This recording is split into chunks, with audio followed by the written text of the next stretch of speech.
Talk shoes. Recorded live. Hey everybody, it's Chris with my co-host Ross again, under our inaugural new title here of the Black Pill Archives. Kind of a collective effort on our part today. Decided to change it.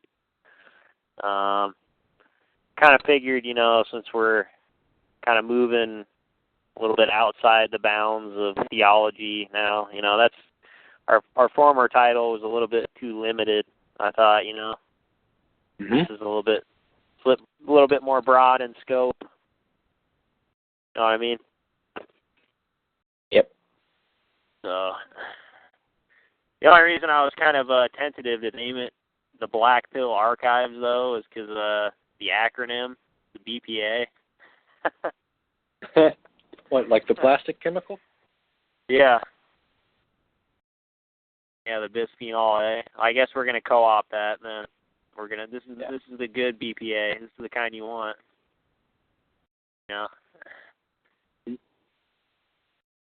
All right, so I was talking to Georgie earlier too on Facebook, and he was like talking about some like freak out that was happening above him, like right now, currently. Like somebody was like freaking out up above him. He lives in a 2-story apartment.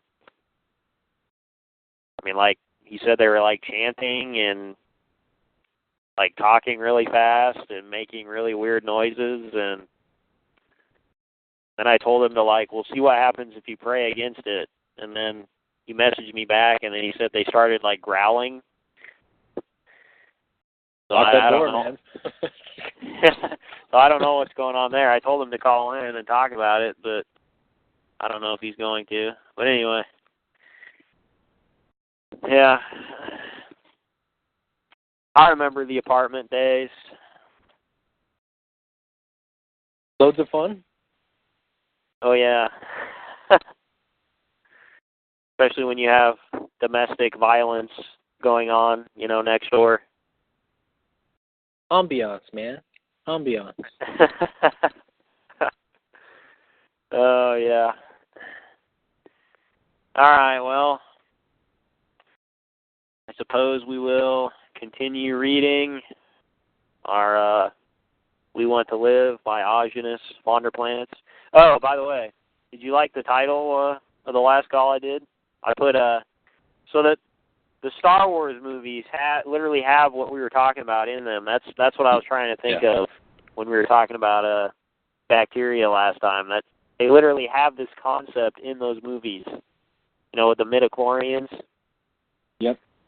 That's what I think with bacteria. I think they're actually like carriers of the ether.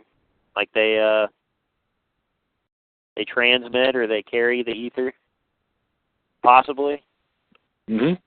I mean, if we assume that's true, then it would follow that, it makes sense why eating food with more bacteria would be more beneficial, which it seems like it is. So, that would make sense if that's the case. So we left off with fat. Okay, so the next term is fiber. He says it's not normally necessary on this primal diet. He says see cooked starch. We already read about cooked starch. Fish that are grown in fish farms where they are fed processed foods. For instance, alfalfa pellets and fish meal grow very malnourished and anemic. Those fish are not healthy to eat. Fish oils, including Norwegian cod liver oils, are all purified with solvents or chemicals and contain toxins.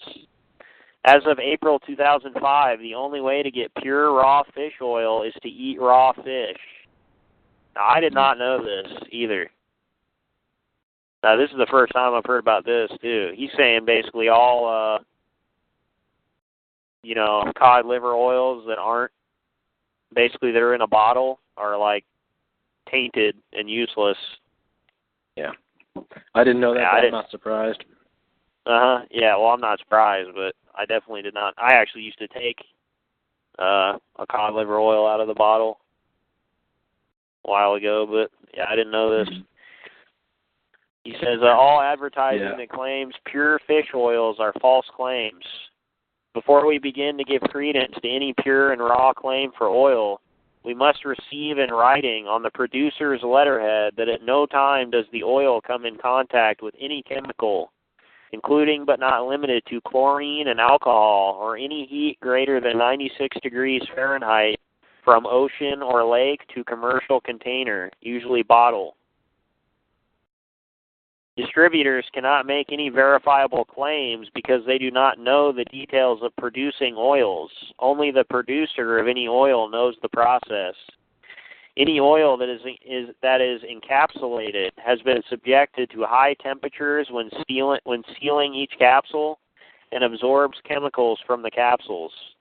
Capsules are all chemically and thermally constructed. So that would actually pretty much condemn all supplements too if you're taking them in capsule form. Yeah, see, I had stopped taking fish oil not because of the chemicals, because I didn't know about that till now. But like either they were enclosed in those solid, flexible gelatin capsules, and I couldn't find a brand that was kosher and also high quality. You know, a lot of that gelatin comes from pig hoofs that they boil down. Sure. And I've called them in. I've called multiple brands before and asked if it's kosher. You know, and they're like, well, sometimes it comes from beef and sometimes it comes from pork. It just depends on the batch number. Can you give me that 16-digit batch number? We'll look it up for you. It's like, never mind. Yeah. And then one time I found a reputable brand of cod liver oil in a glass bottle, just a pure liquid. And but it had this flavoring. It said natural, like raspberry or natural lemon flavoring. And if you know anything about certain food additives that they're allowed to give code names to, you've probably heard of castoreum. You heard of that one? No, but castoreum, I think I know where you're going with this. Yeah, castoreum is a secretion from beaver anus glands. Yeah, right. And apparently it gives off a vanilla to raspberry to strawberry flavor. And they're allowed to code word it as natural strawberry or raspberry or whatever flavor. Natural flavors. Yeah. So if you can't find the kosher symbol on those brands, then it could very well be castoreum. So. Yeah. The one that I took was it was a liquid form. I actually can't do pills at all. I can't swallow any pills. I'm not good. I'm not good at it. I never got good at it. I have a gag reflex. Yeah. I can't do pills, which is probably a good thing because it seems like they're all useless anyway. So, food combining. Each person must pay attention to her or his digestibility. Eat whatever combinations appeal to you unless you have digestive problems after eating. However, most problems come from eating red animal meat within 1 hour of eating sweet, ripe fruit, and sometimes too much tomato. Papaya and pineapple are exceptions. Most people can eat them with any meat. Frozen food. Now, this part's interesting as well. Freezing, like cooking, destroys nutrients. The colder foods get, the more nutrients are destroyed. Therefore, it is always healthier to eat foods that have never been frozen. The nutrients in meat are especially harmed by freezing. The protein in raw meat that has been frozen is only 25% utilizable in the human body, whereas in fresh raw meat, the protein is nearly 100% utilizable. Freezing meat causes the Escherichia coli, E. coli bacterium in meat to flourish quickly. When only frozen meat was fed to carnivores, they developed mange and other skin disorders and sometimes scurvy. When the same meat, unfrozen, was fed to carnivores, they remained healthy and happy. Some fats, like raw cream and butter, seem to maintain well when frozen for short periods. So that's good to know. When I got a freezer like full of, it's got like 10 ribeye steaks in there. Yeah. I mean, there's pretty much no way I can get around that. I mean, I can't be buying fresh steaks like every week just to eat them the day of. You know what I mean? That's getting a little too ridiculous there. But I mean, that's unfortunate that that's the case. If what he's saying is true, that really sucks. Yeah, even my high-quality health food store nearby, they're all pre-frozen. All the meat. Yeah. Scurvy is a vitamin C deficiency, right? Yeah. Uh-huh.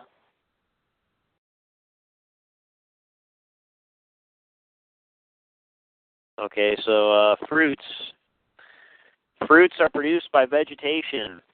Vegetation is the plant, that is, the leaves, stalks, and roots that constitute the plant, like spinach, parsley, celery, rhubarb, carrots, onions, and garlic.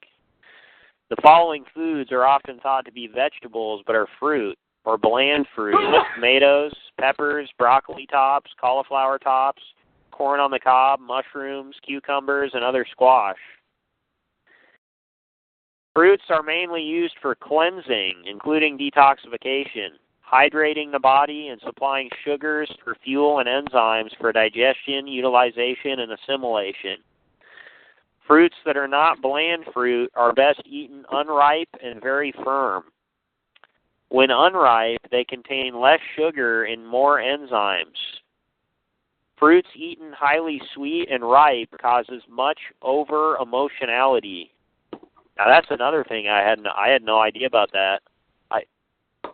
I haven't you heard before that eating bananas, like when they're more ripe, like when they're brown and stuff, is actually better?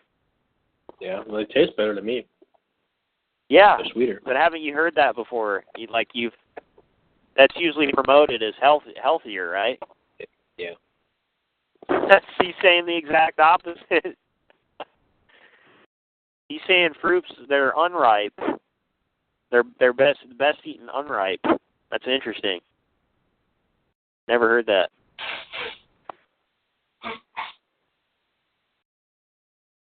He says garlic is believed to be a blood cleanser. It contains nutrients that transmute toxic substances into less volatile forms. However, many people are ill-affected by eating it too regularly and interfering with blood pressure, increasing or decreasing, and overstimulating adrenal and sexual glandular activities. Eat garlic if you crave it, not simply because it can be a stimulant and cleanser. Yeah, all I know about garlic is that it's got sulfur, so it's good for antiviral and other antimicrobial. Yep. Yeah, it's medicinal, so it's not to be eaten all the time. He says gelatin and gelatin products are made from very processed and cooked pulverized bone and cartilage. Eating it creates mineral imbalances in many people that often ill-affect every part of the body. Eating gelatin is often partially responsible for bone overgrowth and deformities. Really? Interesting. That's weird. I've heard nothing but praise from one of the Weston Price article writers about gelatin. Really? Huh. Well, there you go. Well, I don't know what to think. I'm not decided yet. I've heard great things about it, so I guess it's a balance thing. I don't know.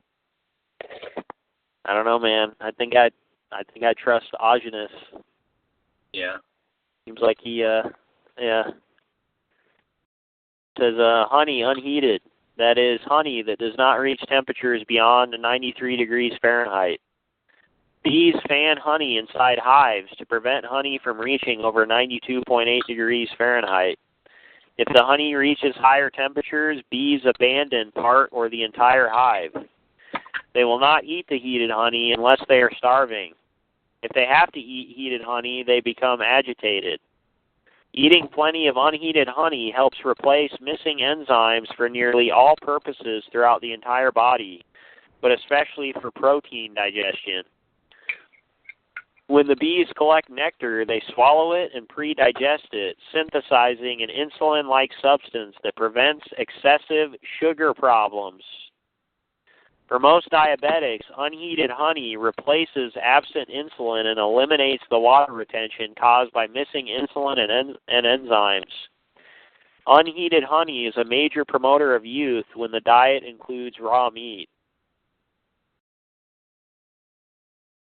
So he gives high praise for unheated honey, aka bee vomit, because that's pretty much what it is. Plant semen plus bee vomit. That's what pollen is. Yeah. But yeah, I've actually heard people claim too that they've measured their blood sugar before and after eating unheated honey, or like raw, local unheated honey, and it actually lowers after they ate it. So it doesn't have the negative effects of, other things with sugar, which is basically what he was saying there. Something the bees do to it. But he also says when you get honey, you got to make sure it says unheated on it, not just raw. If it says raw, then you got to make sure it says unheated. That's the important part.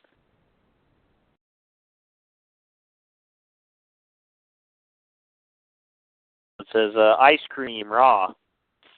Self-made raw ice cream is fine if eaten within 24 hours after making it, but it is most digestible if eaten shortly after it is made. Ice cream can be made by using raw cream, unheated honey, raw fresh fruits, and raw eggs. Optional in an ice cream maker. After 24 hours, raw ice cream may become too difficult to digest, causing fat buildup around the waist and abdominal areas. Here is a raw ice cream recipe that tastes like French vanilla. Makes about 2 quarts. 1 pint raw milk, 1 pint raw cream, 1 papaya, 1 or 2 raw eggs, and 4 ounces of unheated honey. Blend the milk, peeled and seeded papaya, eggs, and honey together. Then stir in the cream and pour into ice cream maker. A fat-burning, energy-producing raw ice cream is 1/2 pints raw cream, 1/4 to 1/2 raw fresh pineapple, 1 or 2 raw eggs, and 3 to 4 tablespoons of unheated honey. Slice pineapple into little chunks.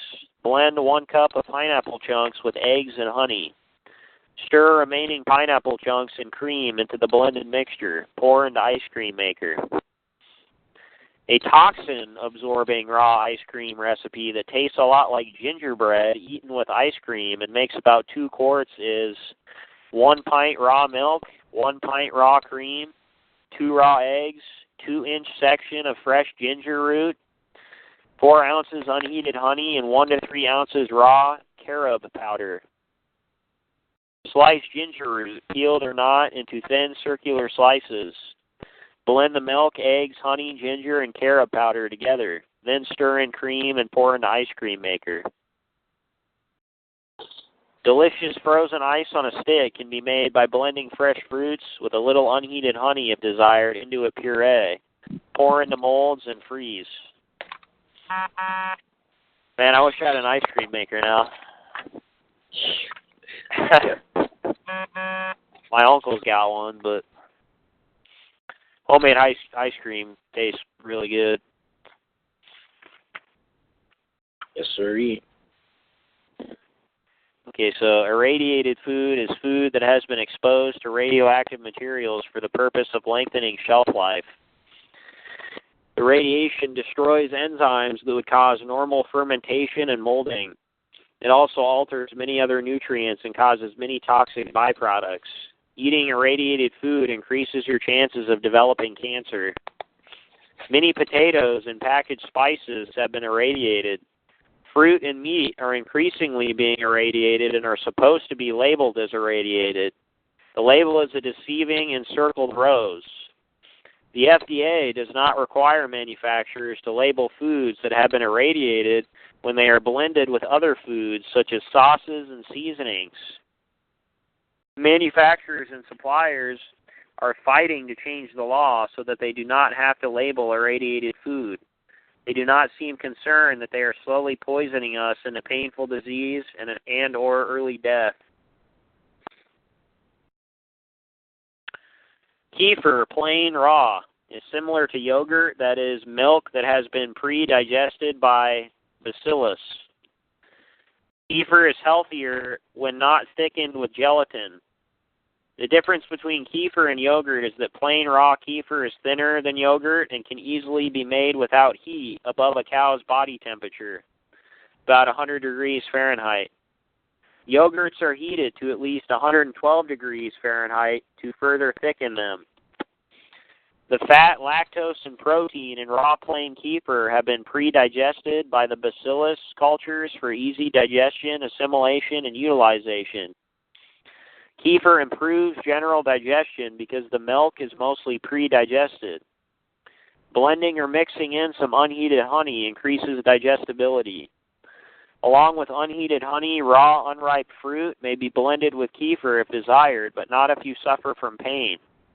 If you blend or mix fruit with kefir, you should not drink it within an hour of eating beef, lamb, venison, and other red meat. Flavored kefir is flavored with concentrates, and concentrates destroy much of the nutritive value of raw kefir, even if the concentrates are made from fruit only. Raw plain kefir may be flavored by blending fresh raw fruit and unheated honey with it, as mentioned above. Kiwi fruit is the only fruit I would not recommend blending with kefir because the taste of the combination is repulsive to many people. I love kefir. I haven't had anything kefir-y. Well, I have, but it tastes exactly like kombucha. Really? Me. Maybe I had some watered down stuff. I don't know. I had kombucha once. I didn't like that stuff. That tastes like completely different. Yeah, it's real sour and vinegary. Yeah. Kefir was really mild without that vinegary Right, stuff. right. Yeah, that was the main difference. That's why I didn't like the kombucha. Yeah. Like a bottle of acid. Yeah. Super acidic. Yep. Okay, so live or vital food. When I use the words live or vital in conjunction with food, I use them as synonyms for raw, meaning that the food is not heated above 104 degrees Fahrenheit. When I use live referring to raw fruit, I mean that the fruit should not be cooked or dried. For instance, live pineapple denotes that the pineapple should be fresh. When fresh is not available, sun-dried fruits that have not been sulfured may be substituted, but they lack bioactive enzymes and have high sugar levels that may cause over-emotionality. Meat, raw. Whenever I have used the words meat and meats, I have not referred only to beef.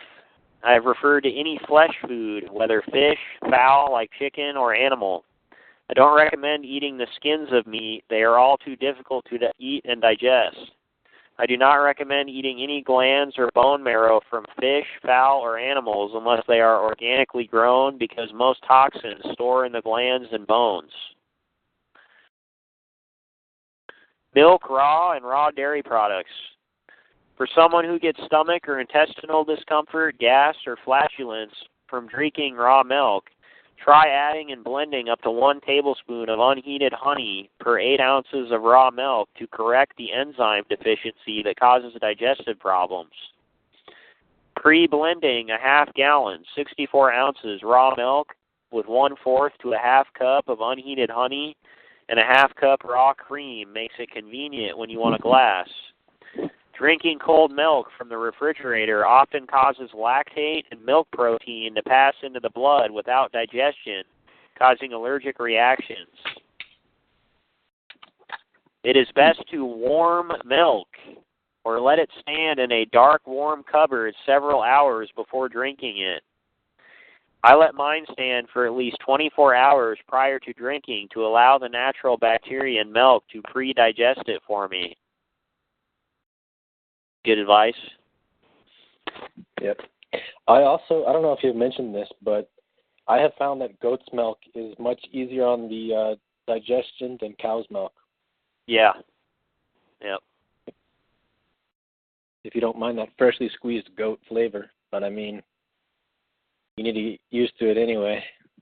Yeah. Well, plus you can just do what he's doing, blend some honey in there if you don't like the taste. Yep. Yeah. A very small percentage of people will have intolerance to raw warm milk or raw milk that has unheated honey added to it. Those rare individuals should not drink milk at all. However, some of those rare individuals may be able to drink raw cream and eat no salt-added raw cheeses and unsalted raw butter without difficulty because those milk products contain very little lactate. In the remedy section, I have suggested full-fat raw milk. This means that the milk should be approximately 10% cream, the way it came from cows when I was a child. Raw cream facilitates proper digestion and utilization of the minerals and protein in raw milk. Dairies usually skim the milk, reducing the cream content to 2 to 4%. Milk containing 2 to 4% cream is usually labeled skimmed milk. Milk containing 4 to 7% cream is labeled whole milk, which of course it is not. Add enough raw cream to the raw milk so that the cream content is 15%. For example, add a half cup of raw cream to 6 cups of raw milk. The only, quote, raw cottage cheese that is available at the time of this writing is not really raw. It is heated to about 120 degrees Fahrenheit. Many of my clients, especially women, develop thyroid sluggishness and swelling throughout the thyroid area and neck from eating that cottage cheese. Like other cooked foods that are not starches, I don't recommend that people eat that misnamed, quote, raw cottage cheese. Milk pasteurized, homogenized, and genetically engineered. Like all other cooked and processed foods, pasteurized and homogenized milks are nutritionally deficient foods. Pasteurized and homogenized milks create dry and coarse hair, skin, glands, and brittle bones that can easily break. Pasteurized and homogenized milks have been linked to causing osteoporosis and diabetes. A hormone has been genetically engineered that forces cows to produce more milk. This also makes the cows anxious. Genetic hormones are passed on to the consumer through the cow's milk and may have side effects besides creating anxiety. For instance, in young laboratory animals, one or both breasts overdevelop. In adult humans, the hormones in milk may cause overproduction of milk while nursing, spontaneous lactation when not nursing, or difficulty in ceasing lactation. It was found that for children and adults, it was carcinogenic when that milk was drunk pasteurized. Other side effects have been swollen and overdeveloped thyroids, causing thick necks, especially in females. Were any women on the engineering team that developed hormonally stimulated milk?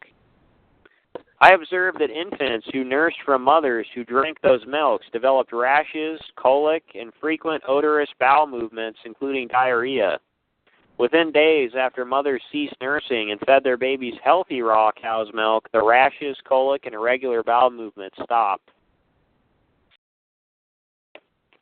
So basically all the problems that people have today are from drinking milk is because they're drinking pasteurized milk.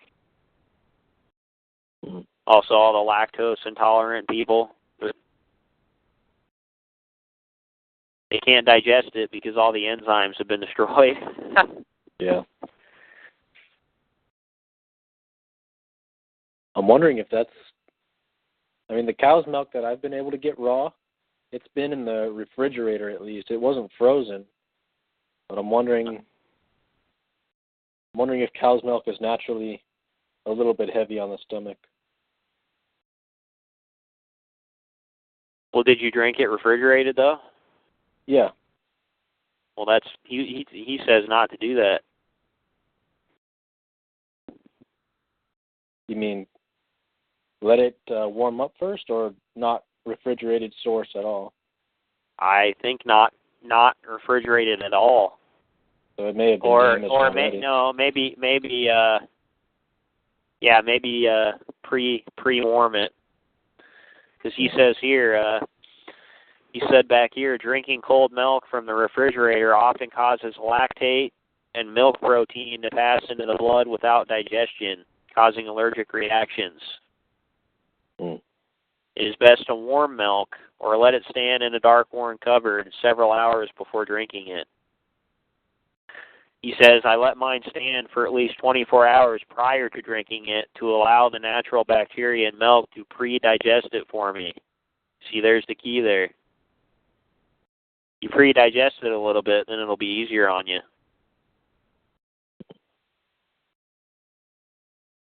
So that could have had to do with the refrigeration. Or you drinking it cold. Interesting. Uh-huh. Frustrating, but interesting. Yeah, I know. Even the best possible source is suboptimal. Yeah. Because molasses is the thick resinous matter that is left at the bottom of the cauldrons when cooking sugar cane to make table sugar. It is given a, quote, healthier than sugar blurb simply because it contains so many minerals like iron. Those minerals are mostly indigestible, unassimilable, and unutilizable. They are most often toxic. Since molasses is extremely high in toxic resins, it clutters the entire body, causing kidney stones. It's another byproduct marketed only for profit. I did not know that at all about. I was under the impression that molasses was good. Yeah, well, there's some more pantry cleaning for me. Yeah. I literally just bought some 2 days ago. Really? Yeah, I didn't know that at all. I definitely did not know that. Nuts and seeds, raw and unsalted. Basically, the only sweetener he's saying you should be eating really is unheated honey. I mean, which is great because honey's like my favorite food. Honey's always been like my favorite. I love honey, man. Nuts and seeds, raw and unsalted. Even if raw, nuts and seeds are indigestible in the human system because they contain phytic acid that prevents proper protein digestion and absorption. Most people can digest only 1 cup per week if they eat them in combination with raw fat and unheated honey. That combination neutralizes the phytic acid. If you crave nuts but feel blah after eating them raw and unsalted, I suggest that you eat the nut formula. Nuts and seeds help heal the vascular system and brain lesions. Seeds fortify the immune system. It is better to eat nuts and seeds only in combination with the other foods contained in the nut formula recipe. It is better to eat nuts and seeds rarely for the first 7 to 9 months on a predominantly raw diet unless you crave them or need them to help prevent depression. Most, quote, raw cashews are not raw. They are blasted with a laser that pops the shells open and cooks the nuts. I discovered this only after years of trying to analyze why cashews were so indigestible. If you crave cashews, raw macadamia nuts are a good substitute, but raw macadamias must be dried at temperatures below 104 degrees Fahrenheit. Diabetics should not eat seeds unless they crave them because seeds thicken the blood. Insulin-deficient blood is usually too thick. So the nut formula: 2 to 4 ounces raw pecans or walnuts, pine or hazelnuts, sunflower or pumpkin seeds or peanuts, 4 to 8 tablespoons unsalted raw butter, 1 to 2 raw eggs, 1.5 to 2 tablespoons unheated honey. Blenderize nuts in an 8 or 12 ounce jar on high speed until they are flour. Add remaining ingredients and stir. Blenderize on medium speed for 20 to 25 seconds until smooth. Alternative, substitute coconut cream for butter. Many peoples need starches to bind with toxins, including excess hormones that stress the body. We may obtain that starch by eating a raw nut formula once or twice weekly. Some people may need to eat a little cooked starch with plenty of raw fat if they cannot digest the nut formula. That may be determined by eating the nut formula when we are extra stressed. If we become more self-controlled within 12 hours after eating the nut formula, we do not need to eat cooked starch. Oils must be stone-pressed or cold-pressed below 96 degrees Fahrenheit. Write or call the producers or distributors of cold-pressed oils. Discover the maximum temperature each oil reaches all times during processing and bottling. Many producers and distributors label their oils cold-pressed, but temperatures will be as high as 250 degrees Fahrenheit depending on the speed and friction produced by the machinery. Cooked vegetable oils such as margarine and safflower are primary causes of many ailments, including hardening of the heart and arteries, multiple sclerosis, and some cancers.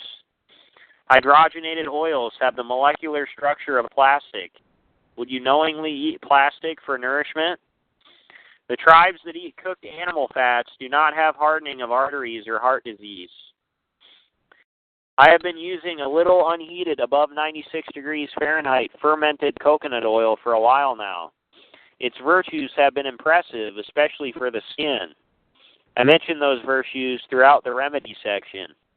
I do not know if the virtues would increase if the coconut oil were fermented for the 12 to 19 hours of fermentation below 96 degrees Fahrenheit.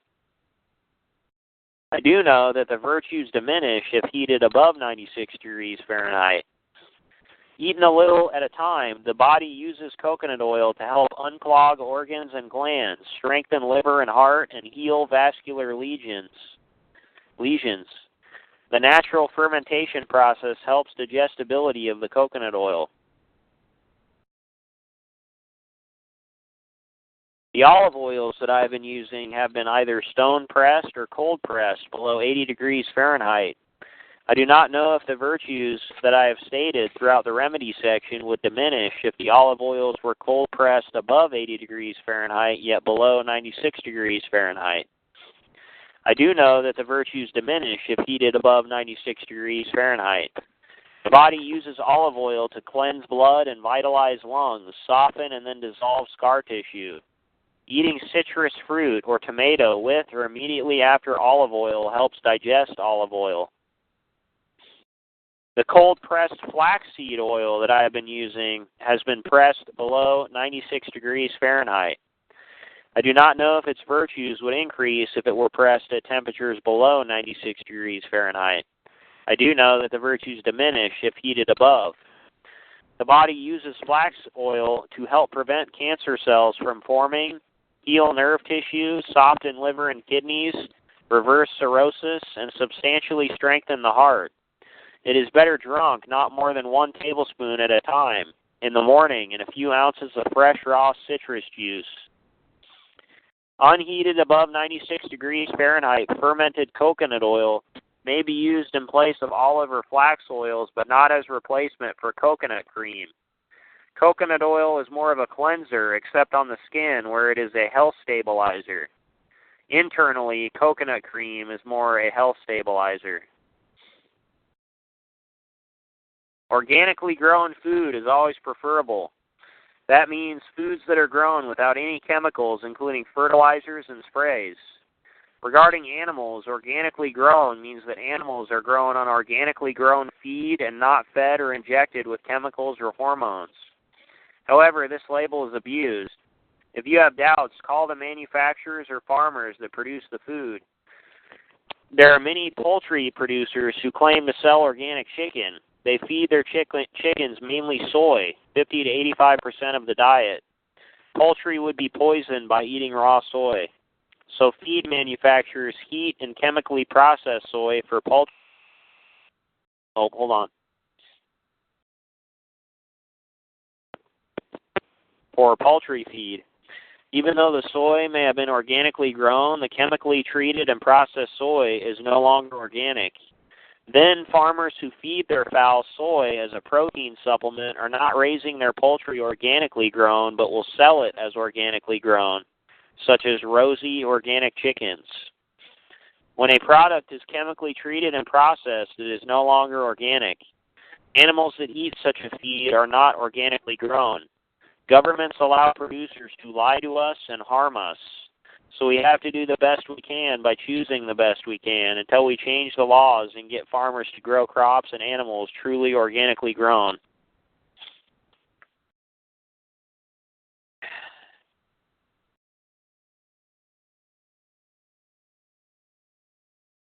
So papaya helps to increase taste, health of the spine, and general digestion. Pepper, dried and ground, when eaten too much or too often, irritates the digestive tract and glands. Processed black and cayenne peppers are partially responsible for many kidney problems and, quote, high hernias. Those peppers may be eaten in moderation for flavoring. Fresh, raw, hot peppers like jalapeno, banana, and chili promote good circulation and prevent and expel parasites when very, very hot.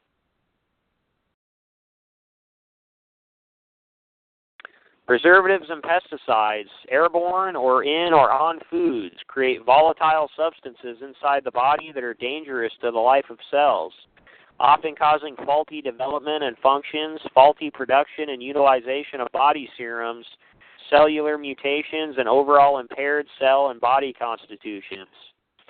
Some people have severe reactions, allergies to preservatives and pesticides, especially children.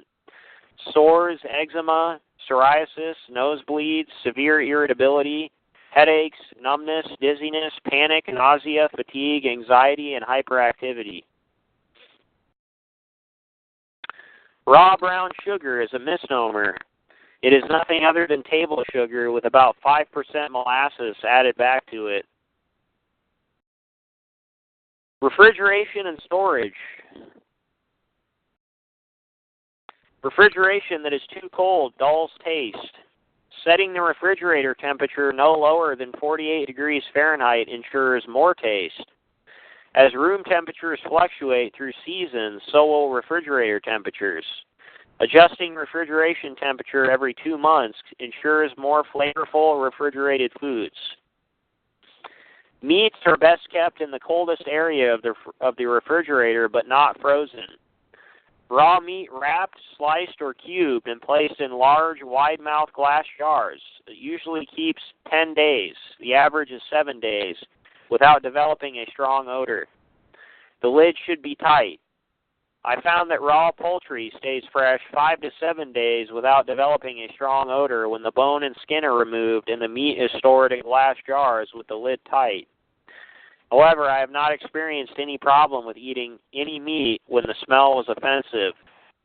Remember that I had my vagus nerve severed in surgery when I was 20. I am supposed to be in danger of death from bacterial and parasitical invasion from raw meat. I have been eating raw meat full of bacteria and parasites for 29 years without ever experiencing food poisoning. I explain in my book, The Recipe for Living Without Disease, more about bacteria and parasites in raw meat and the fact that they are actually healthful rather than dangerous. Raw meat stored below 38 degrees Fahrenheit lose too many enzymes and flavor is subdued, often becoming almost tasteless. Storing raw meat below 32 degrees Fahrenheit destroys enzymes, vitamins, and protein and causes E. coli to mutate. Eggs should not be refrigerated. Refrigeration destroys or damages too many enzymes and protein in eggs. Therefore, when refrigerated, eggs are less nutritive and harder to digest, assimilate, and utilize. Egg may be non-refrigerated for at least 4 weeks. Most fruits may be refrigerated to preserve their unripe state with more enzymes and less sugar. However, refrigeration quickly advances ripe bananas to the rotting stage, causing intestinal fermentation when eaten. Any fruit that turns brown or becomes mushy in refrigeration should not be eaten. Often, pears that have been frozen in commercial storage turn brown and mushy rather quickly after they thaw. When thawed, they rot from the core outward, causing intestinal fermentation when eaten. If fruit is frozen, it should be eaten very soon after it thaws. Covering fruits with glass bowls or domes, or placing them in glass containers with lids and storing in refrigeration slows spoilage, keeps flavors alive longer, and prevents insects from feasting on them. Raw butter can be left at room temperature and enjoyed soft for as long as 2 weeks. That is, unless room temperature exceeds 80 degrees Fahrenheit. Even if room temperature reaches 90 degrees Fahrenheit, raw butter remains flavorful for 2 days or more unrefrigerated. Do not expose butter to direct sunlight. Exposing butter to sunlight for an hour or more causes it to sour.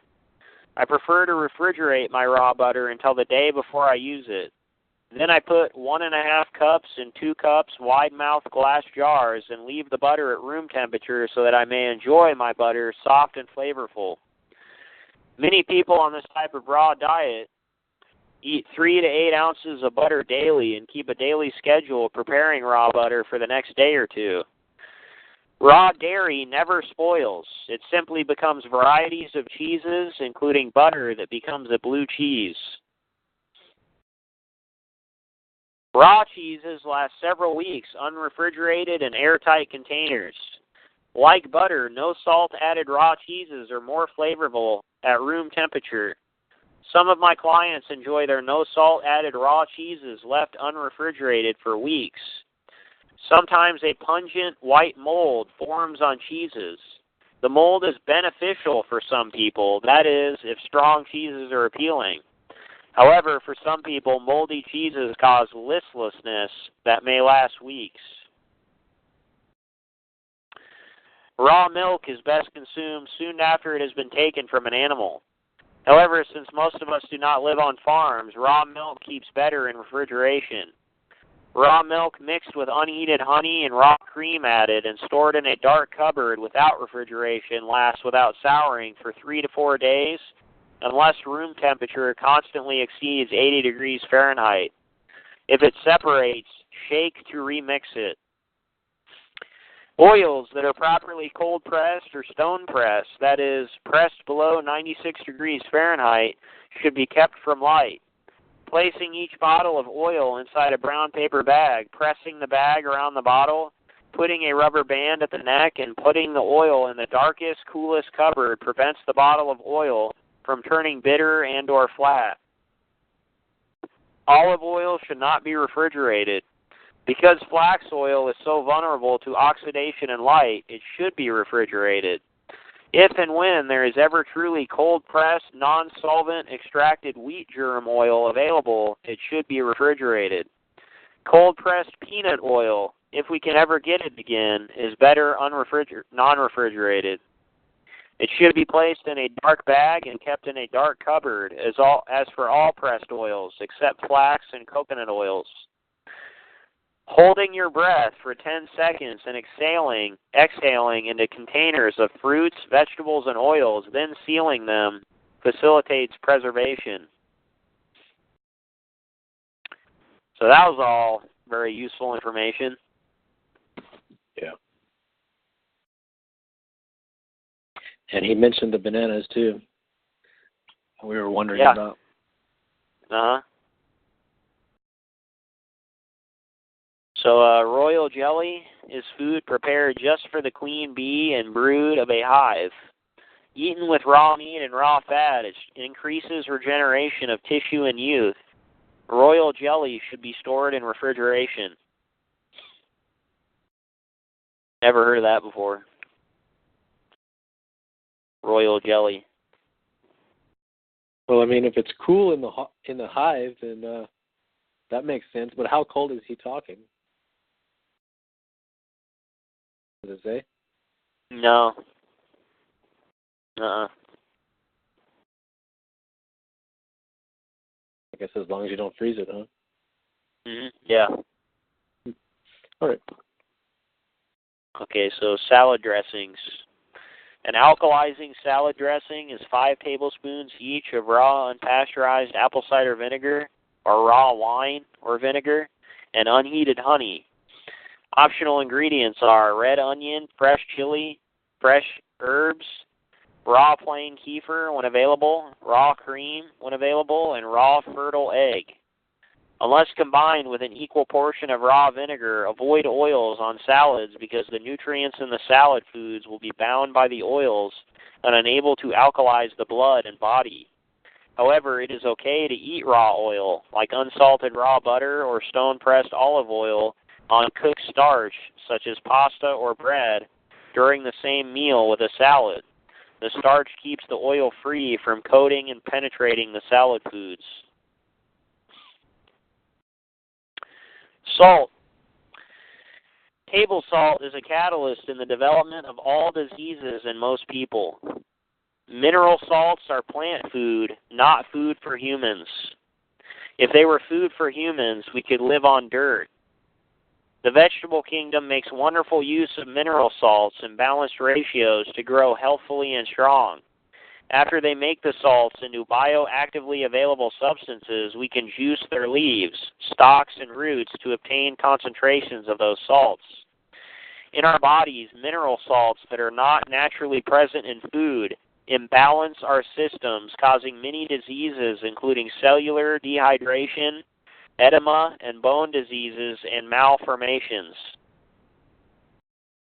Oh, there you go. I mean, it makes sense. Edema, that's where you're retaining water. Yeah. Usually, yeah, it makes sense. Swollen or bloated from it. Yeah. What he said makes sense, though. I mean, you shouldn't be eating salt isolated from food. You know how it's present in its concentrations in food naturally. Yeah. Yeah, probably it goes for any isolated molecule or element. Yeah. It becomes poisonous in isolation like that.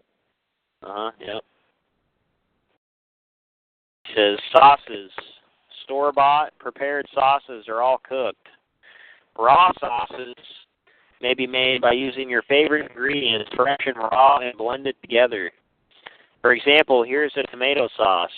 Press 4 tablespoons unsalted raw butter against the inside walls of an 8 ounces canning jar and put a lid on it tightly. Place the jar into water that is as hot as your fingers can stand without burning them. While the butter melts for 5 to 10 minutes, slice 1 medium tomato that is room temperature and then blend it with the melted butter and fresh raw herbs, fresh raw pepper, fresh raw onion, and fresh raw garlic if you like. Pour that mixture over raw meat or not too hot pasta or bread and top it with grated, no salt added raw cheese. In the book, The Recipe for Living Without Disease, there are 82 sauces that can each be made 3 to 5 different ways. Smoothies. When I mention smoothie, I mean a drink made with raw eggs blended with a raw fresh fruit or raw fresh fruit puree and unheated honey. Honey is optional, but in some cases it helps digestion. If you have a taste for a smoothie without the honey, you should have it without honey. Sugars. Table sugars and sugar sweeteners, refined sugars, or sucrose are all made from processing sugar cane or sugar beets at temperatures around 320 degrees Fahrenheit. They interfere with and damage digestion, glandular, and nerve health and functions. Fructose is the sugar from fruit, as opposed to sucrose, which is the sugar from vegetables. Sweeteners made of fructose are also processed and cause as many similar complications as sucrose. Fructose is the lesser of 2 evils. Unheated honeys, raw fruit, and raw juices are the only sweeteners that promote good health, or better health. Sugar substitutes are inorganic chemicals. They are debris that create toxins and damage health. Unheated honey and raw fruits are the only sweeteners that promote better health. Turkey builds strong lymph and membranes. Turkeys produce an enzyme during molting season which can make some people sick when eaten raw. Some people should avoid eating raw turkey from early spring through summer. If you have a taste for turkey during molting season, most likely you are not ill-affected by this enzyme, and it may be important for you to eat raw turkey during molting season. Vanilla extract should be organically grown and should contain its natural alcohol. Its nutritional properties stimulate the thyroid when a thyroid is inactive or when it is needed to balance a sluggish glandular system. Vanilla extracts that have had the alcohol removed are less effective. Some people become hyperactive and develop insomnia if they consume vanilla extract too often or too late in the day. Vegetables. Whole vegetables should only be eaten when craved. However, when eating vegetables, leafy, root, and stalk foods, most often they should be eaten without oil dressings. Drinking very fresh raw gel of aloe vera or juice of yam in combination with other vegetable juices such as carrot and parsley most often increases healing and decreases suffering. Vegetable juices help alkalize overly acidic blood. They are also a means of supplementing our vitamin, enzyme, and mineral deficiencies. Vegetable juices should mainly be celery with a little parsley. Children under 15 should only have vegetable juices occasionally if necessary for a particular ailment or following a cold or flu, and regularly maybe once every 10 to 22 days. If a child is raised on raw food, there may be no need for her or him to drink vegetable juices. Volatile toxins or substances entering the body or substances altered to a state within the body that create harmfully acidic and sometimes allergic reactions. They can negatively alter RNA and DNA, enzymes, hormones, cells, and tissue, affecting the entire body.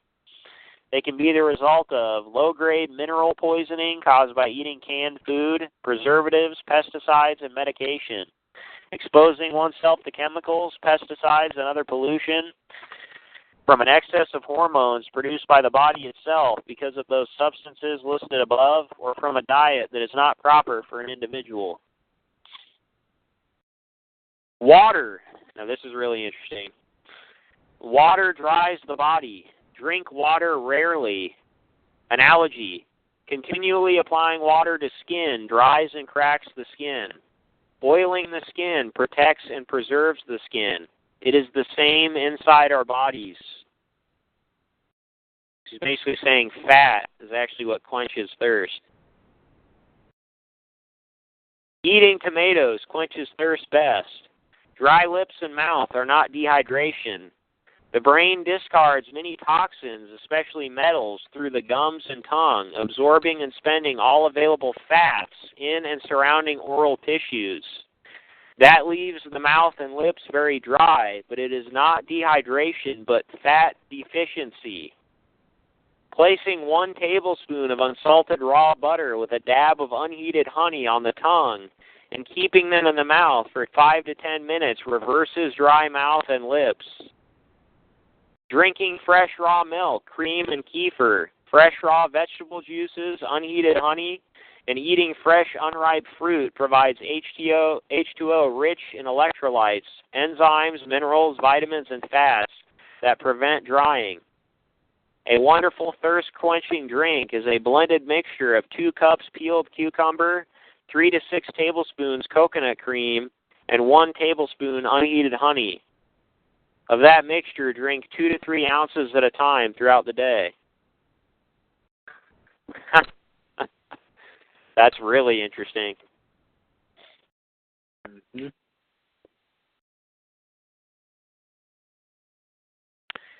Okay, wine vinegar dressing raw for salads can be made and refrigerated up to 1 week only.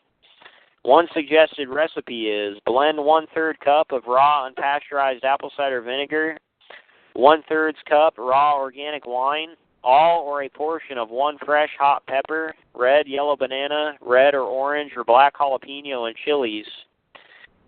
1/2 to 4 tablespoons unheated honey, and a slice of purple onion. Use as much fresh hot pepper as desired, but the dressing should have a little bite from the pepper. For some people, the sweetness of the honey in the dressing is not appealing.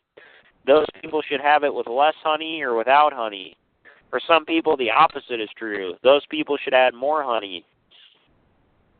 This is the dressing that is imperative for those people who lack enzyme mutations and need to remove the accumulated toxic residues and resins from years of eating cooked green and cooked red foods.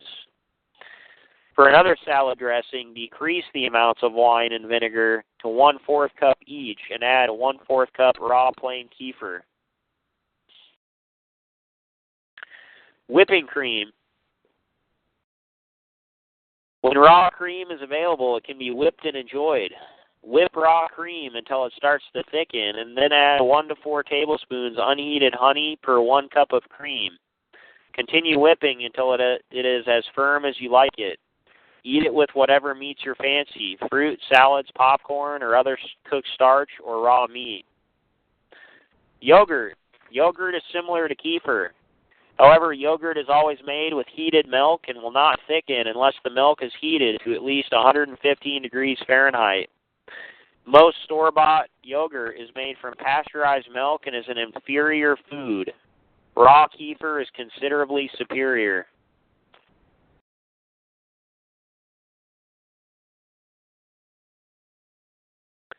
So that was it for the food types there. Mm.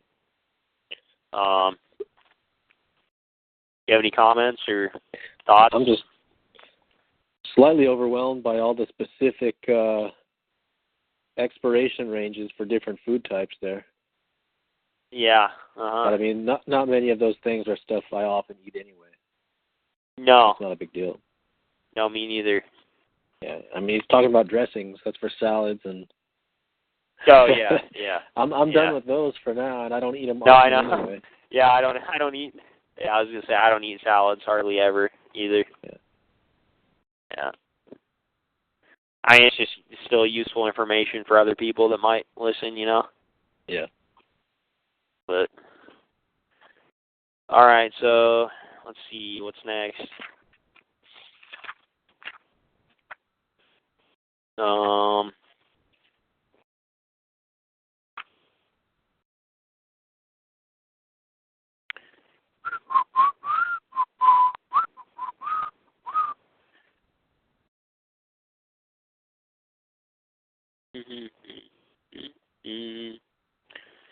Okay, so here it says conversations about the Primal diet.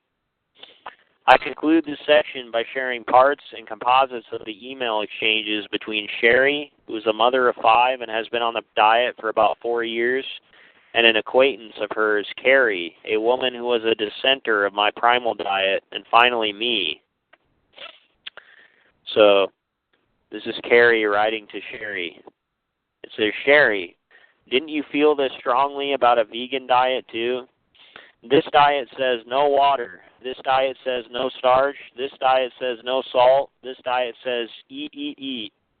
That will burn out your organs. I just am saying that faith is blind, and you will have to see for yourself as I did. My husband's grandma lived until she was 16 years old in Poland on raw goat's milk. She came here and has been living without and now is 92 years old. She drinks coffee every day and eats lunch meat every day. I haven't heard of a 92-year-old raw foodist. Also, my sister-in-law's husband's grandma from Germany, who ate her weight in chocolate, lived to be 102. Do you want to be that old?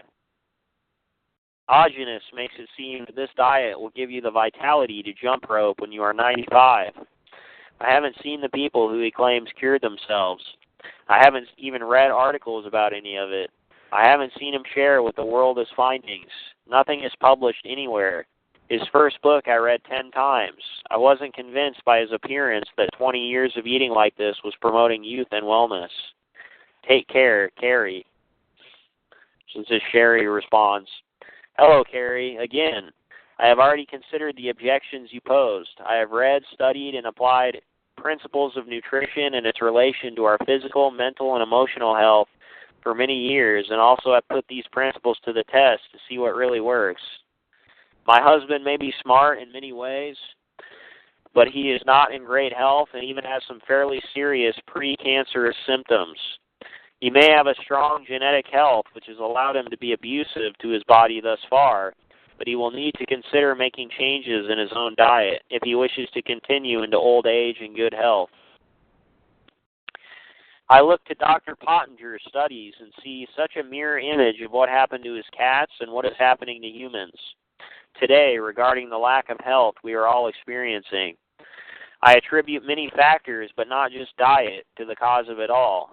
But because we have been assaulted by vaccines, medications, processed foods, and pollutants of every sort, we must take what seems to be extreme measures to reverse it. We did not have the healthy start that our parents and grandparents had with breast milk or raw milk and wholesome foods and free of vaccines and other chemical pollution. I am most certain that raw food reverses disease because I have witnessed it. I have personally witnessed over and over again the negative effect on physical and mental health when eating junk food and, yes, even cooked food. I conclude that it is because our organs and glands are so toxic that even a little cooked food will give us some symptoms. I am sorry, but you are not going to convince me. As I have said, I have been there, done that, thought that already.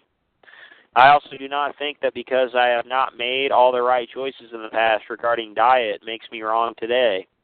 As humans, we must progress a little at a time. Change is a gradual thing. I learned very much from being a raw vegan, and even though it was nutritionally deficient, it still showed me that raw foods heal and make one feel better.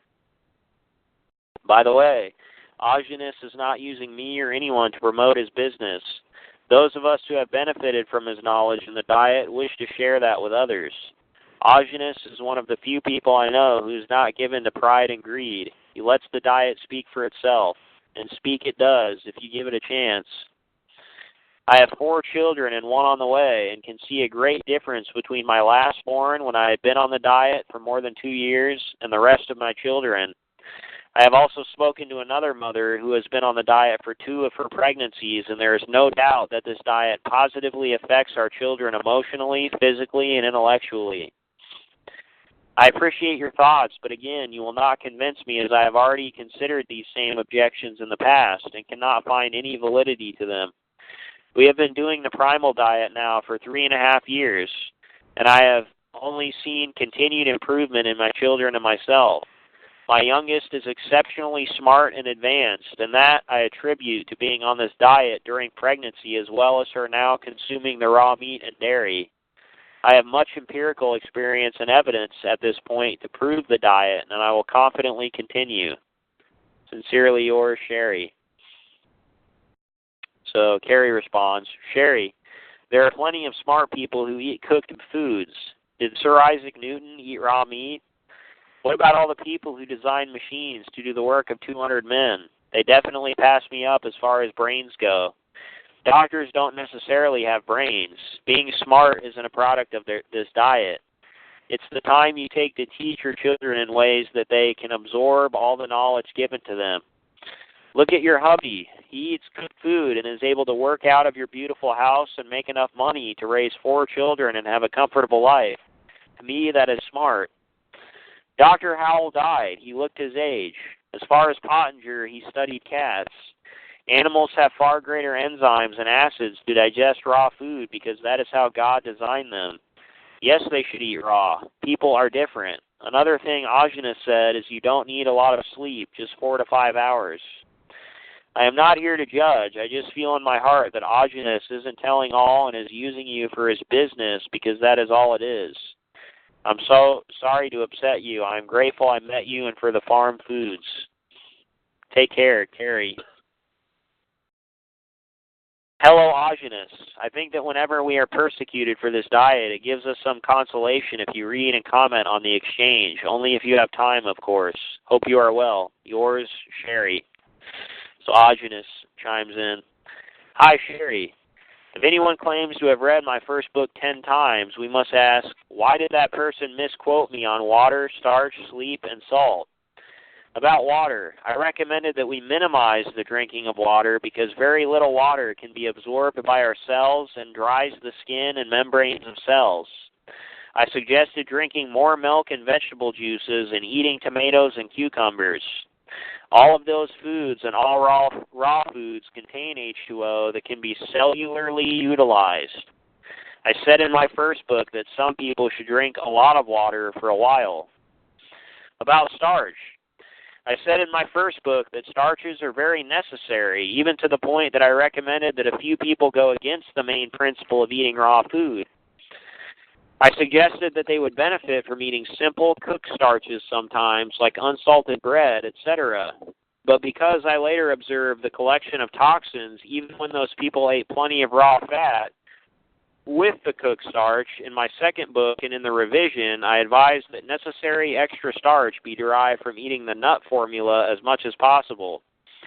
Note that all meat contains starch. That is what herbivores eat when they eat seeds of grasses, especially their preferred seeds, those that have fallen to the ground and died. About salt. It is a fact that people need sodium, but not necessarily salt. When people drink salt water, they get sick. Eating salt is helpful in cultures that eat only a little meat and lots of starch because those people are prone to tapeworms and excessive pinworms. Salt dehydrates intestinal parasites. Some salt is helpful to people who eat cooked food and cannot utilize enough sodium to counter all the toxicity that results from eating cooked foods. I said that people who have adrenal exhaustion should eat a little salt. I said that most people who eat a raw diet should not eat salt, including sea salt. About sleep. I stated in my books that sleep is very important because 90% of healing happens for most people in the sleep state. After my 32 years of eating raw food, I said that I need only 4 to 5 hours of sleep daily unless I am in an intense healing state. Sometimes I have needed 6 to 12 hours of sleep per day. Most people need 7 to 10 hours of sleep. I did not say that everybody needs only 4 to 5 hours of sleep. About greed. I could have compromised many times and made fortunes. I wrote a diet for a woman named Judy. It was for a certain period of her life for her to temporarily lose weight. Judy wrote a book of the diet called the Beverly Hills Diet and made a fortune. That diet is harmful to the nervous system if followed for more than a few days or weeks. It often made people very testy and or irritable. Many people who followed that diet damaged their nervous systems, family relationships, and friendships. I refused to do that harm to people for money. In 1971, on moral principle, I refused to be the Winston man in commercials, rejecting $7.5 million over the next 7 years. You are a very intelligent woman who has experimented and found that the Primal diet promotes healthy emotional behavior for yourself, as well as for members of your immediate family and many of your acquaintances. You are blessed with a particular sensibility. I suggest that you trust your reality. It may be a waste of time to try to educate people about the science of nutrition if they are new to the diet and their thinking is clouded because they believe that they know everything from only a few months or even a few years of eating some of the Primal diet. Also, some people have learning and comprehensive disorders along with frustration, fear, and impatience. They are unable to see the nutritional puzzle clearly, even though they think they can see it clearly. I do not know what can be done for them, but it seems like a waste of energy to allow it to frustrate us. Healthfully and lovingly, Agenus. Okay. So,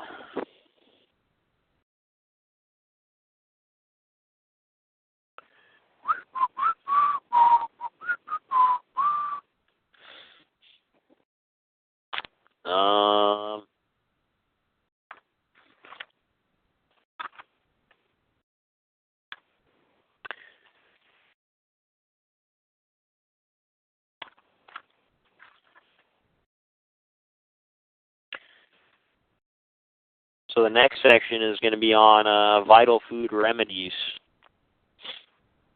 You still there? Yeah, I'm here. Okay.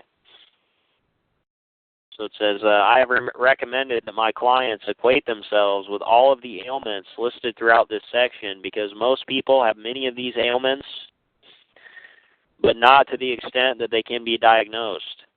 I have suggested that they highlight all of the sentences that have applied to them sometime in their lives. Highlighting makes it easier to locate applicable symptoms, explanations, and remedies. Symptoms were usually alleviated and ailments usually mitigated in people who ate the foods that I had specifically recommended for their ailments. Where more than one food or combination was recommended, I suggested that they eat all that was recommended, but not all at one meal. When someone desired more food than was specifically recommended, I suggested that they supplement the recommended food with food that constitutes a balanced raw diet. See the book, The Recipe for Living Without Disease. They chose the foods that they desired, then prepared and ate them raw. Consequently, the speed of healing increased. But people who did not continue to eat raw food on a regular basis did not heal properly. Because optimal healing needs proper nutrients and takes time, their ailments gradually returned. Ailments that did not heal usually advanced.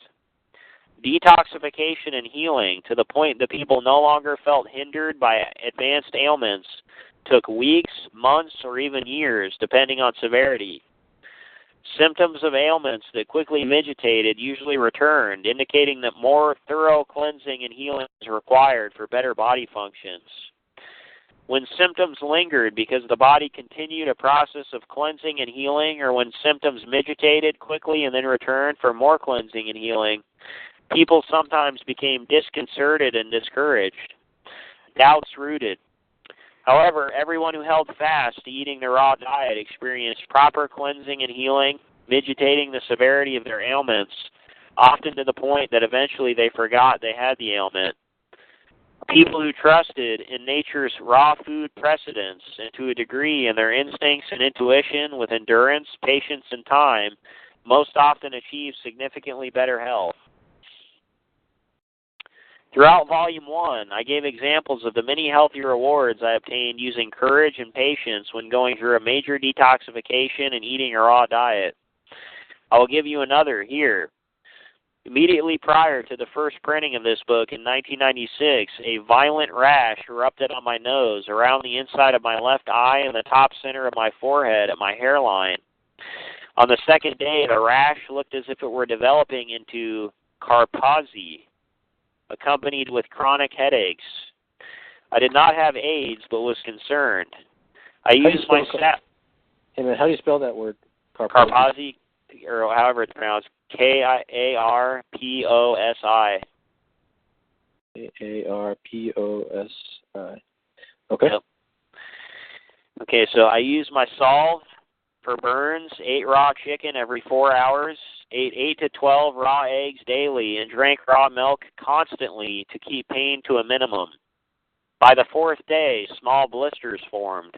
I released the pus on several, but it was not enough for a laboratory test. On the fifth day, a chunk of my skin fell off near my burned eyeball. I became alarmed. I quieted myself and took the skin to a lab and requested that they test for chemical and medical toxins as well as cancer. The laboratory reported listed components used in aerospace and dental epoxy and basal cell melanoma. Since my nose was the primary focus of tissue, the lab technician asked me if I had splintered my nose. He told me that some plastic surgeons use epoxy in such cases because they can't pin a shattered nose together. I told him that when I was 15, my nose was shattered by a hardball going about 60 miles per hour thrown by an adult. My nose shattered into 7 pieces. It took 2 major surgeries to correct it over 7 years. The first surgeon told me that the surgery took 6 hours. He did not tell me why, or that he had glued my bone together using aerospace and dental epoxy. The technician explained that during an operation such as the one I'd undergone, the surgeon would have normally cut and pulled the skin covering my nose and would have clamped it to my forehead. Then he would have had to allow each spot-glued piece of bone to dry before gluing the next fragment. you would have had to let the epoxy dry completely, because if wet epoxy were to have come into contact with tissue softer than bone, the epoxy would have burned and melted it. Almost 30 years after that surgery, my body decided to detoxify the epoxy. The epoxy detoxification process. Yeah, dude, that's crazy. 30 freaking years. Yeah. But probably because he was on the raw diet, you know? Yeah. I mean, if he hadn't been on that, it probably wouldn't have happened. The epoxy detoxification process took 6 weeks. If I had panicked and gone to a dermatologist, I would have been given antibiotics, steroid ointments, radiation, and chemotherapy, adding more toxins to my body and scarring my face as well.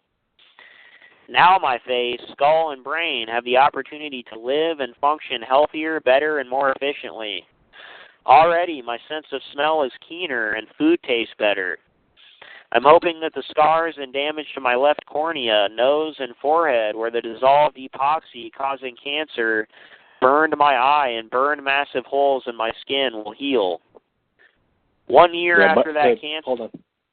Yep. By the way, Kaposi's or Kaposi's sarcoma is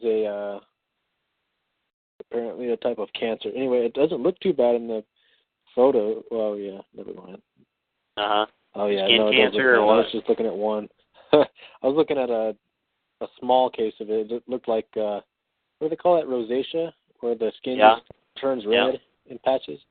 That's a minor, but no, it can be three-dimensional. It can get raised, turn black, in the gums, on the skin.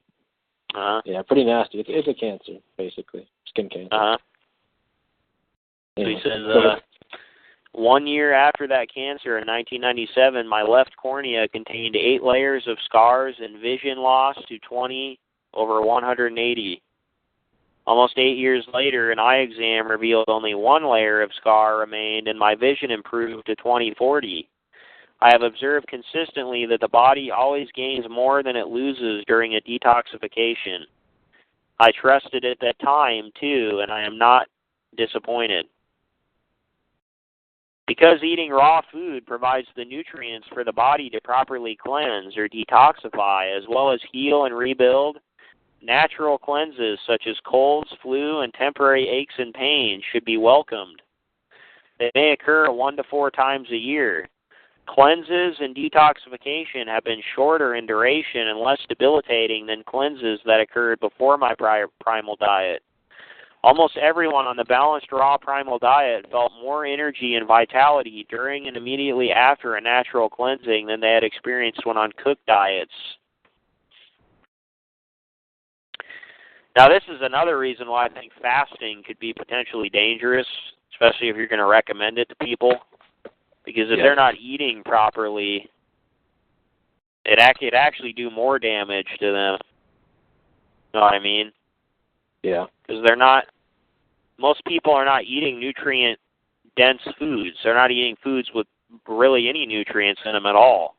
So, I mean, if they're going to be fasting all the time, or even fasting period, how are they going to replace those nutrients? Mm-hmm. You know I what I mean? just thinking, it was weird. His detoxing after 30 years, I mean, that sounds like what happens when you fast. Your body gets rid of stuff in the reverse order of you having the problems.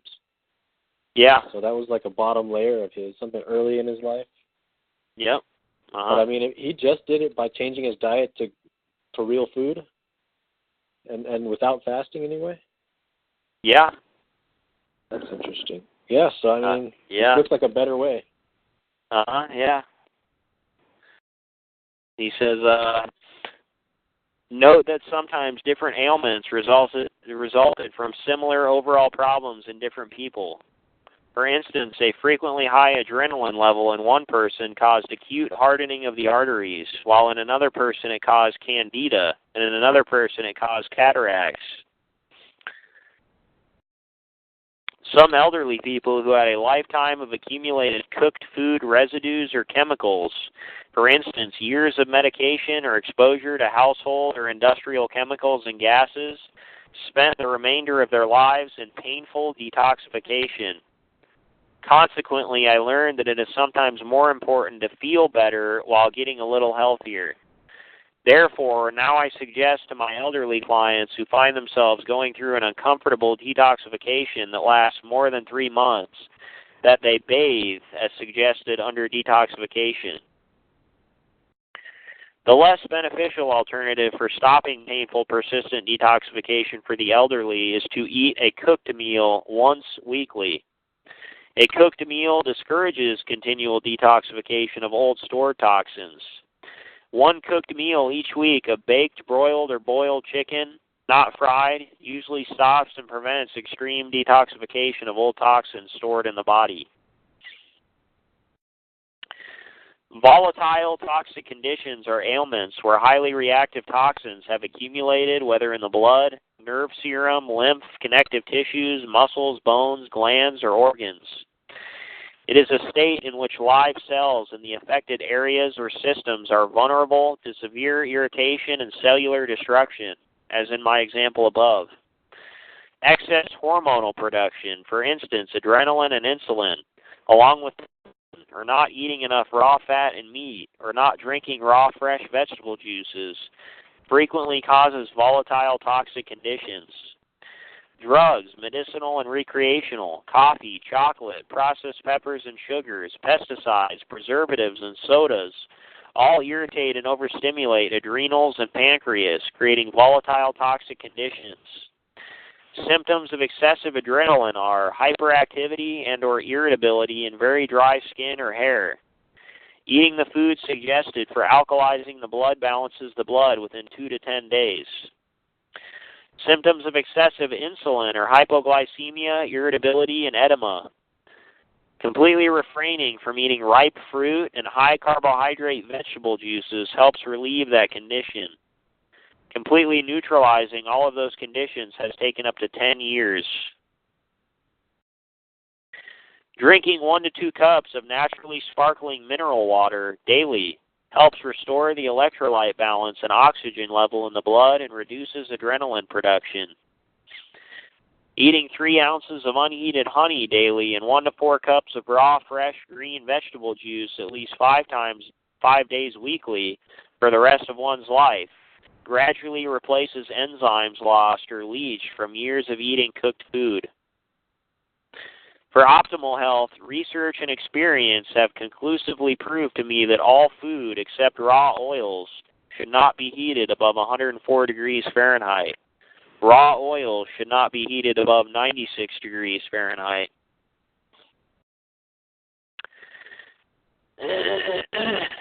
The following remedies have worked an average of 85% in all cases.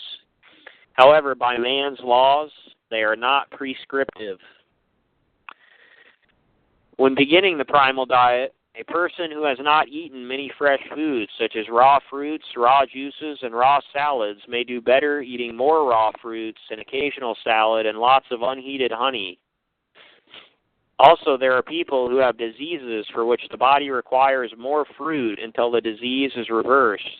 However, after those people have eaten the primal diet for 1 to 2 years, I have observed that better health and mitigated symptoms have been achieved quicker by limiting fruit intake to once daily in the afternoon. A person who exercises may need more fruit, but usually in combination with a raw fat. Okay. So now we're going to get into various ailments and his recommendations for them. All right. So abortion. Abortion, scraping of the uterus, may cause scarring.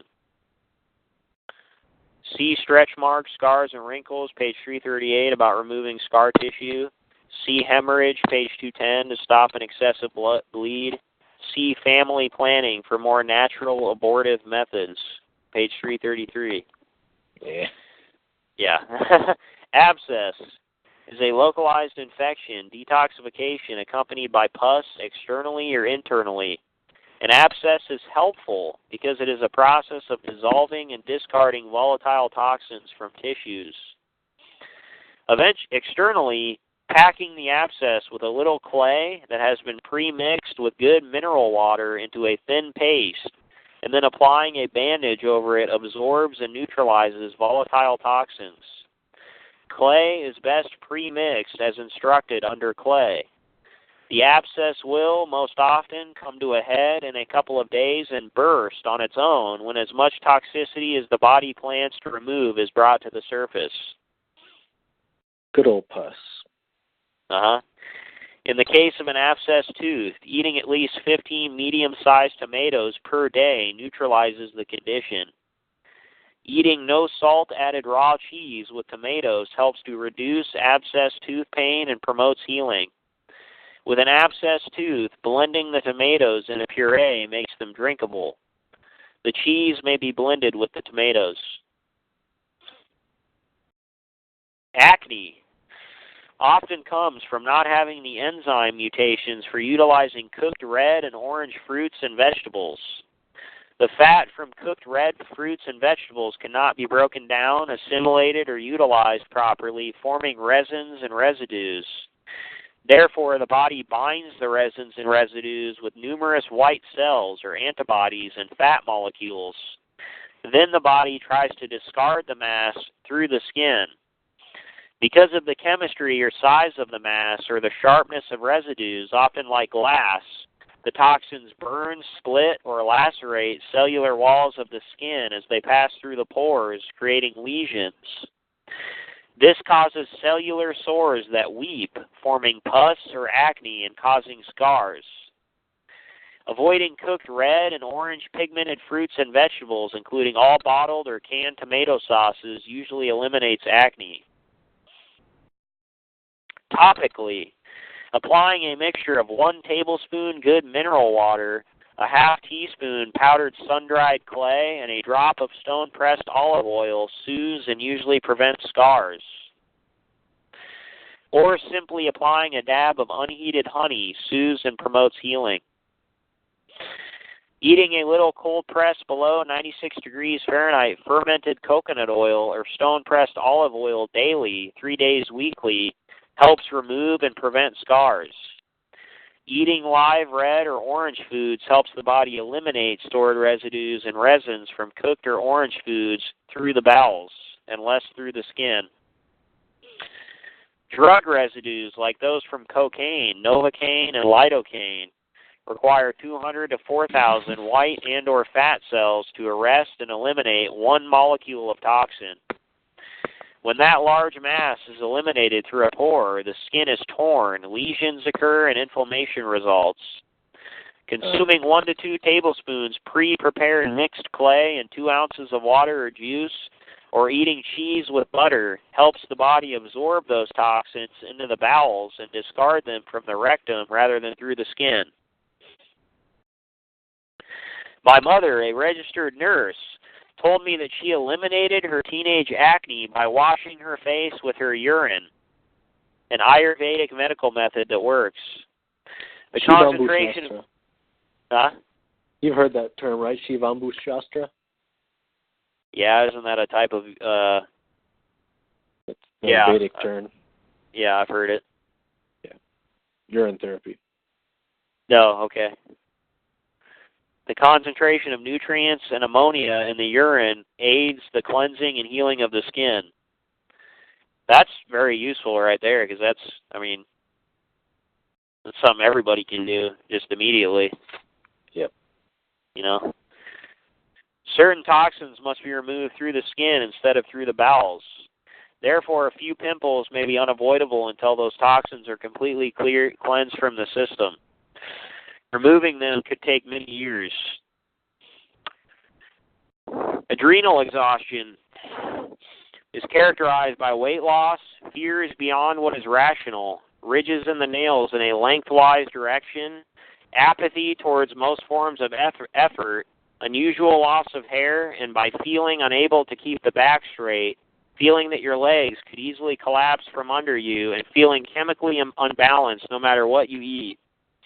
People who have adrenal exhaustion often have an energy drop within 15 minutes of the same time every day. Eating the nut formula, or less preferably a cooked starch like French, sourdough, and Italian breads with raw fat, 15 minutes before the energy drop is due each day usually allows for normal energy levels. Eating a raw diet with plenty of fat, fish, vegetable juices, and alkalizing foods gradually heals this condition in most cases. Aging in our, quote, advanced society is basically a process of body deterioration leading toward disease and death. That deterioration is caused by accumulated toxicity, limited cellular reproduction, cellular mutations, and cellular exhaustion. Aging and deterioration do not have to be synonyms. Symptoms: loss of hair moisture, dexterity, skin tone, muscle tone, flesh tone, and strength. Consuming a raw diet in which 40% of calories are raw fat prevents the, quote, normal process of body deterioration. The body gradually or quickly deteriorates without fat. At least 3% and up to 30% of that raw fat should be from raw milk, that is unsalted raw butter, raw cream, no salt added raw cheese, full fat raw milk, and raw plain kefir. Raw full fat milk soothes tissues best. About 50% of the human race needs starches to prevent aging. Those people need starches to bind with toxins, including excess hormones that stress the body. We may obtain that starch by eating a nut formula once or twice each week. Some people may need to eat a little cooked starch if they cannot digest the nut formula. That may be determined by eating the nut formula when you are extra stressed. If you become more self-controlled within 12 hours after eating the nut formula, you do not need to eat any cooked starch. Aging men and women could create and maintain youth by eating meat twice daily, about 1 pound daily. Men do better when they drink 1 cup raw plain kefir if available as often as possible with meat. Definitely don't hear that often. That's very interesting, though. Agoraphobia is a pronounced fear of living a safe, familiar home to go anywhere, or of leaving. More often, this is from a severe chemical imbalance due to allergies to pesticides, preservatives, medications, and other chemical toxins. Eating, separately or together, mushrooms, naturally sparkling mineral water, raw baby spinach, fresh raw fruit, and 5 raw eggs each day calms this condition. In most cases, avoiding chemicals, including household chemicals, and any gases that they produce, relieves agoraphobia. Avoid all cleaning compounds and fluids, hairspray, insecticides, and aerosol sprays. AIDS. Awanza, a colleague, has observed that advanced symptoms of AIDS is partially related to the destruction of melanin. Melanin stagnates when the lymph is in poor condition due to chemical inundation and clogging. Melanin also stagnates from lack of enzyme mutations, lack of lysine in unaltered states, poor retention of phosphorus due to liver damage, and ingestion of swollen, ruptured, and corrupted molecules, nutrients from heat processing. The loss of the melanin creates impairment of oxygen absorption and prevents photosynthesis of light from the sun. Advanced AIDS seems to be a disease of isolation, the person being unable to interact internally and externally, biochemically and ecologically. The result is death through cellular suffocation. AIDS is not contagious. For the direct man-made scientific cause of AIDS, see the book Bioattack Alert by Theodore A. Strecker, LLD.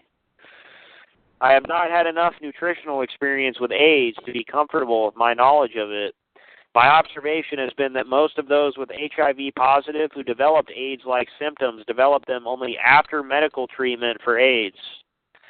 There is overwhelming evidence that the theory that HIV is a precursor to AIDS is flimsy. Individuals who have AIDS lack enzyme mutations to practically all cooked foods and extreme allergies to pollution. People with those conditions would improve if they would eat a raw, balanced diet daily, including the nut formula once or twice weekly. If the nut formula is not effective, an AIDS sufferer may help her or himself by eating a little cooked white gluten starch. That is, no baked yams, purple potatoes, yellow corn, including yellow popcorn and other cooked colored starches, with plenty of raw fat. That may stabilize the condition and very gradually reverse it.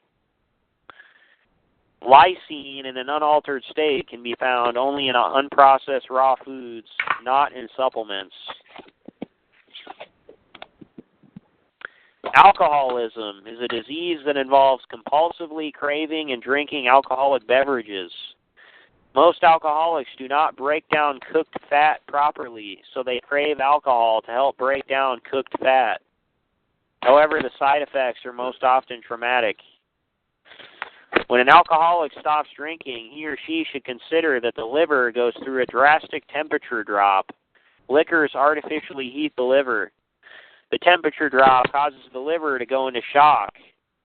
Eating at least 1/4 pound or 4 ounces of raw fish twice daily for 3 days helps the liver and most often prevents the DTs.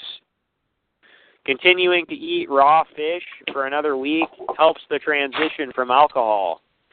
Processed alcohol destroys the liver, pancreas, and brain cells by the millions and robs tissues and cells of fluids. Eating raw meats and unheated honey replaces the enzymes and sugars absent in the radical alcohol, distilled or pasteurized liquors that destroy the membranes around cells. Raw meats and unheated honey also promote the chemical breakdown of radical alcohol.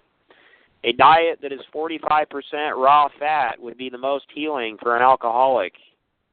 Eating a half-cup non-steamed dates with a raw fat in the mornings restores the thyroid and balances the sugar level.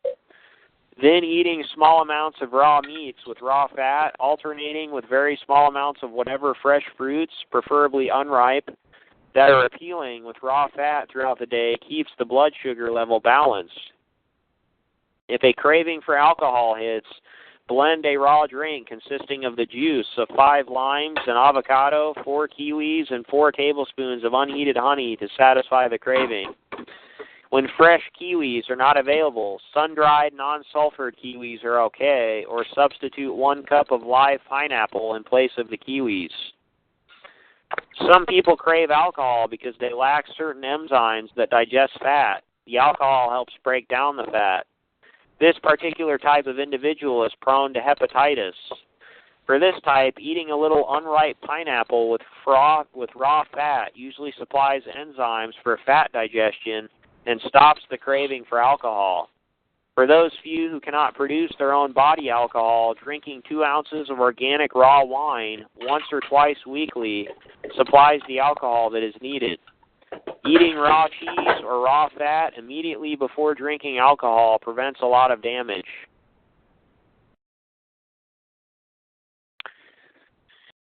Okay, so ALD is an accelerated deterioration of myelin, the covering over nerve networks, causing loss of concentration, uncommon dazes, convulsions, unmotivated fits, loss of motor control, and coma.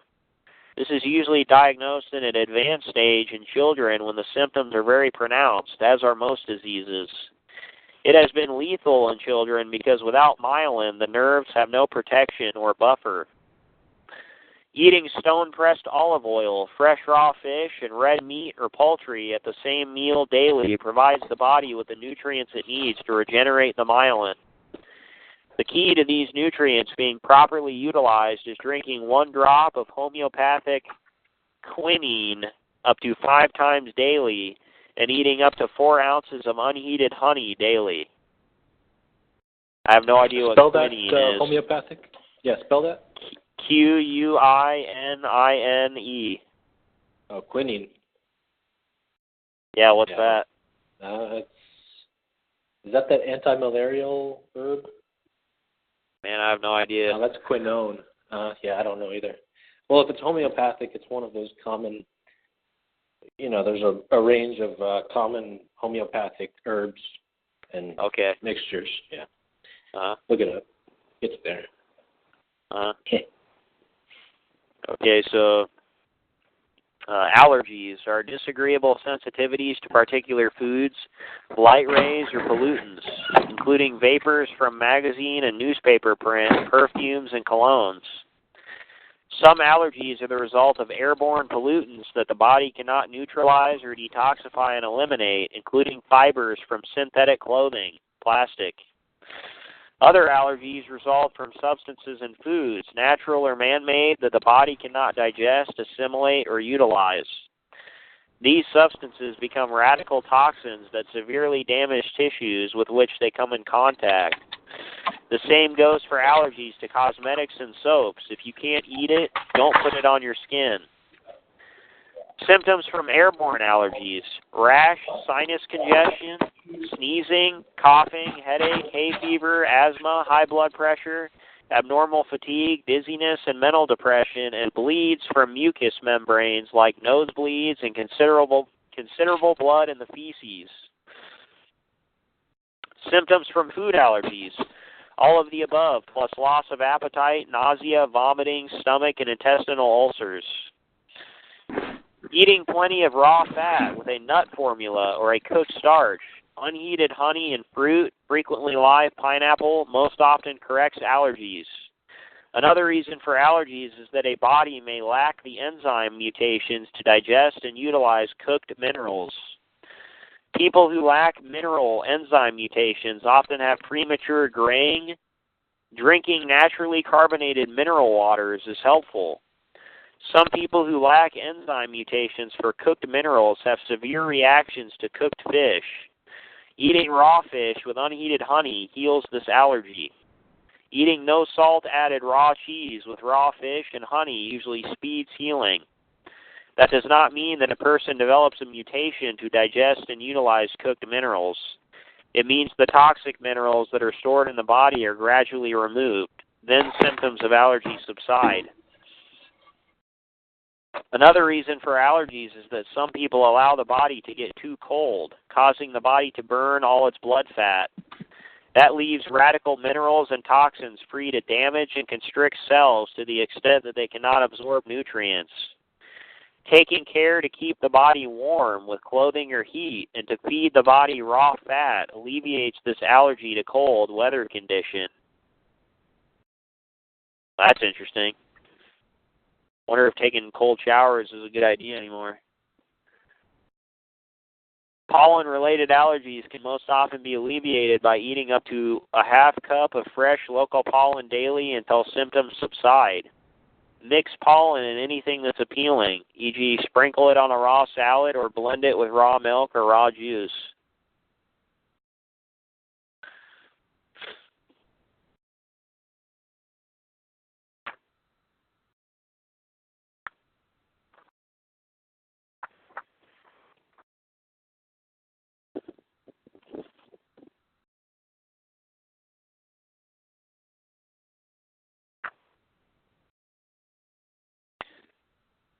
Yeah, I think I might cut it off here, actually.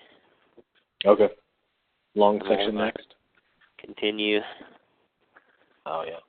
This is the end of the book, though. It's just when it goes through all these ailments. Like a glossary? Yeah. Uh-huh. All right. So, all right. You have any additional thoughts or comments, or? No, it's some dense stuff. I'm gonna have to wade through it for a while. Yeah, I know. It's dense just to read too. It's like fatiguing, you know. Yeah. All right. Well, thanks for joining me again, Ross. Yeah. Thank you, We'll Chris. continue this soon. Mm-hmm. All Have a right. good one, man. You too. I'll talk to you later. All right. Bye. All right. Bye.